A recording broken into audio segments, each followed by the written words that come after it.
कानपुर शहर में आते ही हैवलॉक को पहला समाचार यह ज्ञात हुआ कि नाना साहेब की सेना ने ब्रह्मवर्त शहर पर फिर से कब्जा कर लिया है।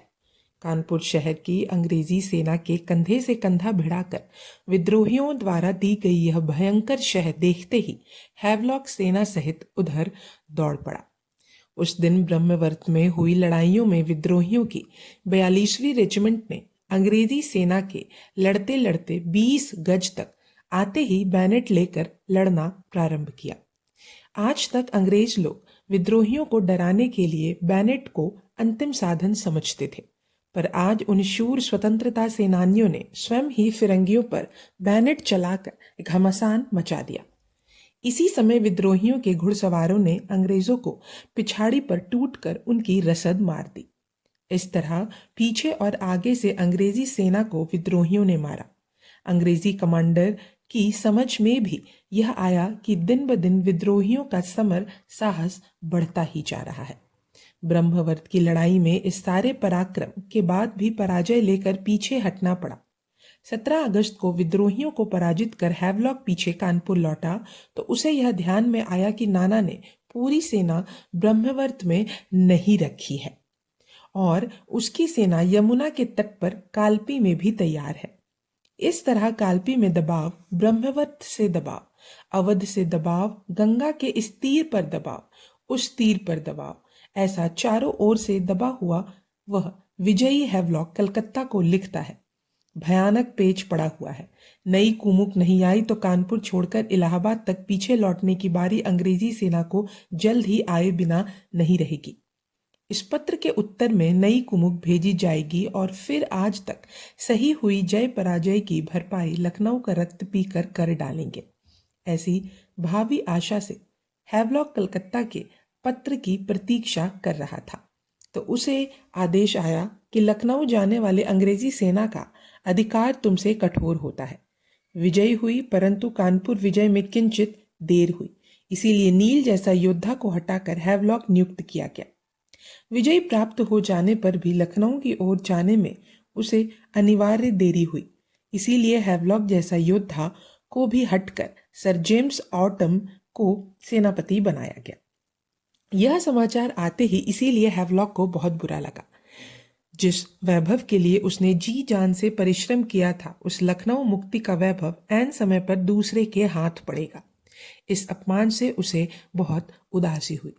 फिर भी मेल्सन लिखता है, मनोभंग से उपजे उद्वेग ने मन को कितना ही निराश किया तो भी कर्तव्य निर्वाह में अणु मात्र भी कसर ना करने का गुण अंग्रेजी राष्ट्र का भूषण है। अंग्रेजी मन के सारे विकार कर्तव्य बुद्धि के अधीन होते हैं। अन्याय उपेक्षा को भोगते हुए अंग्रेजी मन चाहे जितना व्याकुल होता हो, फिर भी उसका राष्ट्र उसकी शक्तियों को हमेशा नियंत्रित करता रहता है।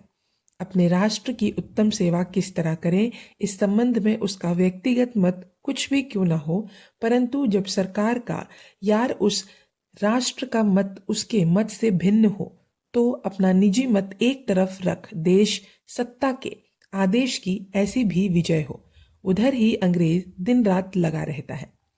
नील ने ऐसा ही उदात्त व्यवहार किया और अब हैवलॉक ने भी ऐसा ही उदात्त वर्तन किया। उसके सिर से भावी विजय का मुकुट छीन लिया गया। तब भी दूसरे को श्रेय देने वाली विजय के लिए वह पहले जैसे ही दिन रात परिश्रम करने में जुट गया। जिस विजय का सेहरा दूसरे के सिर बंधना है, उस विजय के लिए केवल राष्ट्र कर्तव्य जान दिन रात प्रयास करने में हैवलॉक लगा था। तब ही दिनांक 15 सितंबर को सर जेम्स ऑटम ने हाथ नेतृत्व में आते ही उसने जो पहला आदेश जारी किया वह यह था, जिस वीर पुरुष ने लखनऊ मुक्त करने के लिए आज तक अप्रतिम शौर्य प्रकट किया, उस पुरुष को ही उसे मुक्त करने का सौभाग्य मिलना न्याय है। इसीलिए अपने सेनापतित्व के सारे अधिकार जनरल हैवलॉक को सौंपकर लखनऊ मुक्त होने तक मैं स्वयं सेवक सिपाही बना रहूंगा। कमांडर का यह पहला आदेश देखते ही उस अंग्रेजी सेना को कितनी नैतिक शिक्षा मिली होगी। व्यक्ति राष्ट्र में कैसे विलीन हो जाते हैं, पहले आदेश से ही अपना मुख्य सेनापतित्व हैवलॉक को देने से ऑटम ने जो अद्वितीय उदारता, स्वार्थ विमुखता और राष्ट्र हितपरता दिखाई, वह देखते ही तीनों जगत से वीरवर साधु साधु के उद्गार फूट पड़े होंगे। इस वीर साधुत्व की नैतिक शिक्षा से प्रस्फुरित हुआ और नई ताजा दम अंग्रेजी सेना, कलकत्ता से आए आयर, ऑटम, कूपर ऐसे ऐसे योद्धाओं की सहायता से द्विगुणित उत्साह से भरी वह कानपुर की अंग्रेजी सेना 5-6 दिन में लखनऊ मुक्त करने के लिए सितंबर की 20 तारीख को लखनऊ की मुक्ति के लिए फिर से गंगा उतरने लगी। 25 जुलाई को उतावले हैवलॉक को 5 दिन में लखनऊ की ओर बढ़ना तो छोड़ो, अवध में पैर जमाए रखना भी कठिन हो जाने से कानपुर लौट जाने वाला 12 अगस्त का बदकिस्मत हैवलॉक और अब 20 सितंबर का यह दृढ़ निश्चयी वीर आशा से भरा पूरा हैवलॉक। हैवलॉक के इन चित्रों में कितना अंतर था। उसके पास अब 2500 से अधिक निडर वीर गोरी सेना तथा सिखों सहित कुल सेना 3500 से अधिक थी। चुने हुए घुड़सवार, उत्तम तोपखाने और नील, आयर, ऑटम जैसे लश्करी अधिकारी अब उसके साथ थे। अब वह अवध में विद्रोहियों की बाधाओं को क्यों महत्व दे? स्वदेश को फिरंगी स्पर्श से अदूषित रखने से जो भी जमींदार रण में आया वह मारा गया। अपने जीवित रहते अपनी मातृभूमि पर विदेशी घोड़े दौड़ते देखकर जिस किसी मानधनी गांव ने भीषण लड़ाई की वह राख हो गया। जो भी रास्ता, जो भी खेत, जो भी नदी अपनी स्वतंत्रता के लिए रण में जूझी, उस पर अवध में घुसने लगी। लड़ाई के बाद लड़ाई करते और विद्रोहियों के आगे आगे दौड़ते सितंबर की 23 तारीख को हैवलॉक आलमबाग में आ पहुंचा।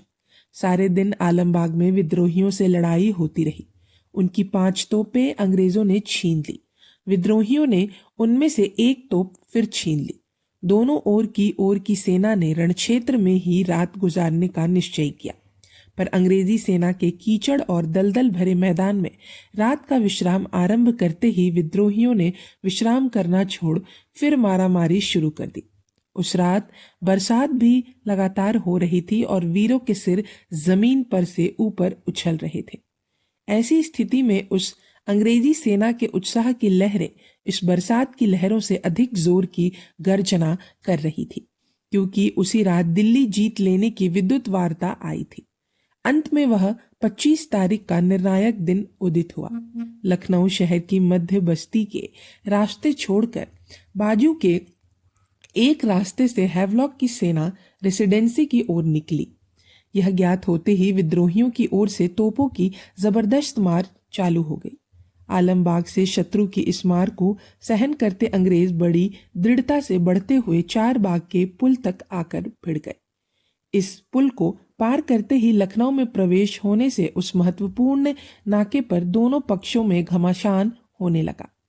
मॉड द्वारा पुल के विद्रोहियों पर तोप गोलों की मार आधे घंटे से पर ऑटम से पूछे बिना मैं ऐसा आदेश नहीं दे सकता, यह जनरल नील कहने लगा। ऐसे में क्या किया जाए? तरुण हैवलॉक को उस प्रश्न का उत्तर तत्काल मिल गया। उसने अपना